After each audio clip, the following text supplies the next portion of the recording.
My name is Chris McPhee, and I help people get more of what they want from their business. I do that by helping them implement a complete and proven system using simple, practical tools we call Vision, Traction, and Healthy. And today I'm here with Dr. Wes Thiessen, founder of Understanding the Other. So let's get kicked off with question number one. Give me your 30-second elevator pitch. What do you do for your customers or clients? What problems do you solve, or what value do you provide? Well, Chris, I assist clients in solving the relational problems they have with those with whom they experience conflict so that they can develop more fulfilling and satisfying relationships. And what would be a typical trigger or event that would happen in a prospective client's life that would make them want to reach out to you? Well, we all experience conflict, but for people to actually reach out to me, usually they get to a point where they're mired in a relational conflict where they're no longer confident that they can solve this conflict on their own. And it's becoming a detriment to them, not only to their relationship, but it's also negatively impacting various facets of their lives. Maybe it's their marriage, maybe it's their workplace, maybe it's something in their community or an organization that they are very attached to, and things just are not going well. And it's basically out of hand for them. Okay. And so, what would make you unique? Why would they want to reach out to you versus another alternative they might have for solving those issues? Well, first of all, in mediation or in conflict resolution, having a neutral third party come in, they can give you a fresh perspective on your situation.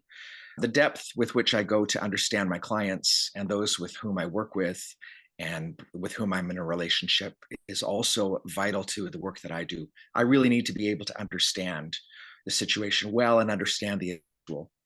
If you're at all familiar with something called the Enneagram, Okay. it's like a personality sort of assessment thing. It's medieval kind of thing. It's been around for hundreds of years. I'm a nine on the Enneagram, and the nine has a tendency to be able to see almost all perspectives, all sides. So I can normally empathize very well with my clients. And I also have a fairly strong emotional engagement with my clients. And over the long term, this helps them see that I'm fully engaging with them and makes me able to work more closely with them to help them see the things that they're not seeing for themselves. Okay. And so, once they've kicked off an engagement with you, what does an engagement look like? So this really depends on the particular conflict that they're in.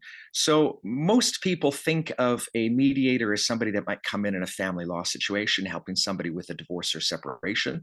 And that will usually involve initial conversations to see whether or not this is a good fit, then filling in forms and signing agreements. Then I do some screening questions, which are really, really important to make sure for the safety of all the participants of a session.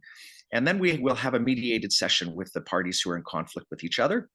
That's one. Sometimes it can be two or three, depending on how protracted the conflict is or how involved it is. Then the attempt is to come up with a memo of understanding and agreement between the two parties. Once we sign that, then usually it's passed on to a lawyer who would help them write up a legal separation form. However, I also work with very simple family conflicts. Recently, I worked with a couple of clients who were siblings that were somewhat estranged from each other. A father had passed away without a will, and we were simply getting together to talk about how things were going to look going forward and make sure that they were all on the same page together.